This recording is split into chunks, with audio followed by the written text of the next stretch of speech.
Hello there, and welcome to Reach for Power, where we take a closer look at the power itself and the strategies to build it. I am your host, Monika Kruk, and in this episode, we will focus on networking strategy.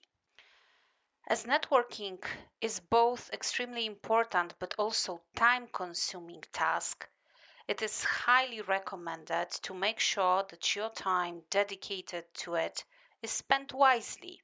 In other words, strategically. Hence, I have prepared 10 easy steps for you to consider to make sure that your return on investment, that is, your time, is as high as possible.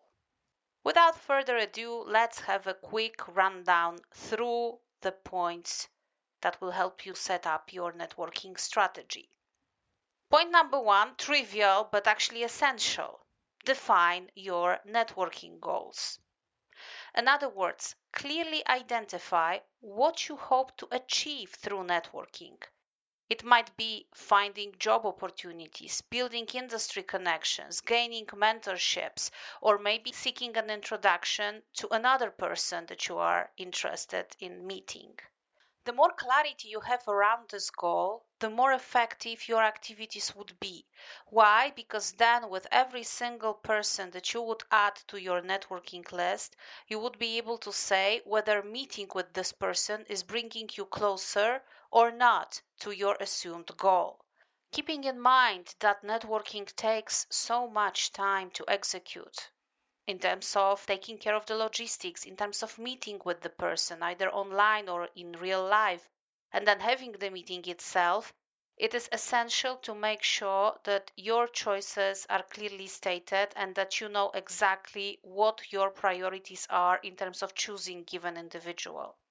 Lack of the clear goal might result in not having enough attributes based on which you can prioritize. In other words, you will land with a long list of potential people that you would like to talk to and too little time to reach all those individuals. Strategic tip number two, research your general target audience. In other words, understand the professionals or industries that you want to connect with, their potential interests, and their contributions to the field. This knowledge will help you engage in more meaningful conversations. It will also help you use tailor made flattery, which we covered in our previous episodes of this podcast, and should also help make better impression on your new connections. Tip number three, leverage online platforms. In other words, utilize platforms like LinkedIn to find and connect with professionals in your field of interest.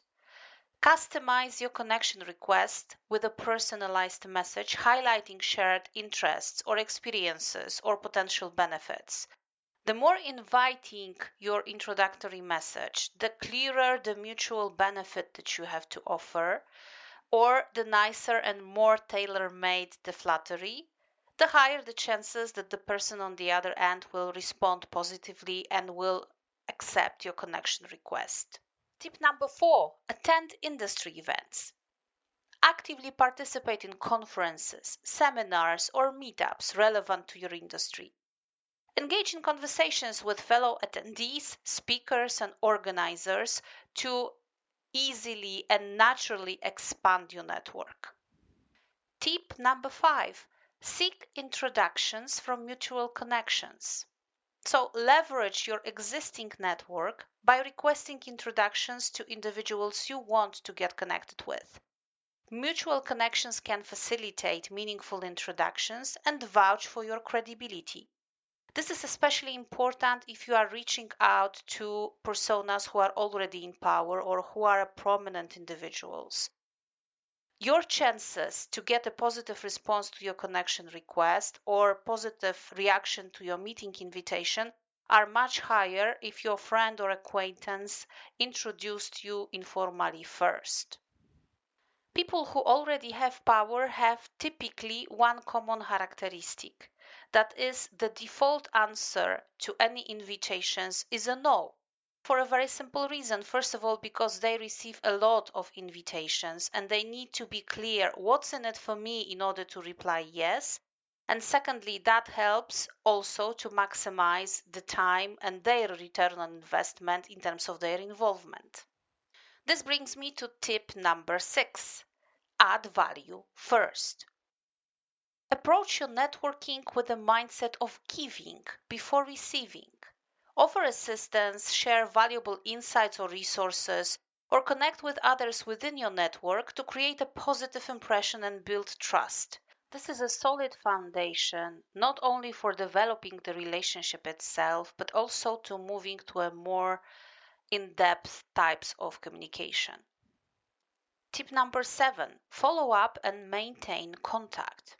After initial introductions, follow up with a personalized message expressing gratitude for the connection. Stay in touch by sharing relevant articles, congratulating on achievements, or suggesting collaboration opportunities. Tip number 8: offer to help. Identify ways you can support your networking contacts, such as providing feedback on their work, offering introductions to relevant professionals, or sharing job leads.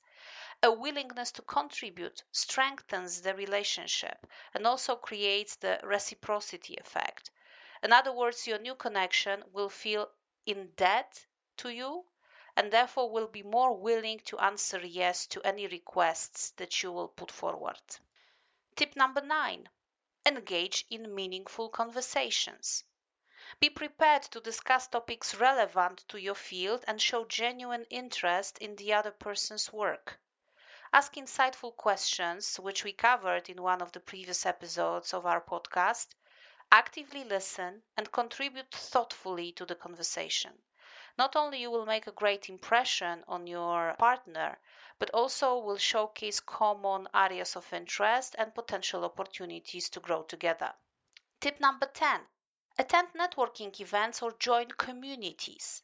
Explore local networking events or join professional communities and organizations related to your industry. Actively participate in discussions, contribute insights, and build relationships with like-minded professionals. Keep in mind that effective networking requires patience, consistency, and genuine interest in building relationships. If you focus on building mutually beneficial connections rather than solely seeking personal gain, the chances are that the relationships that you are going to build will be both beneficial to both sides, but also long lasting and trust based. As you see from the above list, networking is an art in itself. First of all, because it requires certain strategic approach, it requires certain hard choices in terms of people whom you want to prioritize, whom you want to devote your time to. But then if you asked me what are my top 3 power building strategies which are both most effective and efficient, I would say number 1, networking, number 2, networking, and number 3, networking. It has a potential to generate new job openings, new opportunities, new business leads, new business contacts, but also genuine friendships, allies, advocates, and support groups. In other words, get going and start planning your networking. If you liked today's episode, please subscribe to have regular access to the newly published content. You are also welcome to check Reach for Power webpage at reachforpower.com for more materials and share your thoughts and comments with me through LinkedIn. Thank you for joining me today and keep on reaching for power.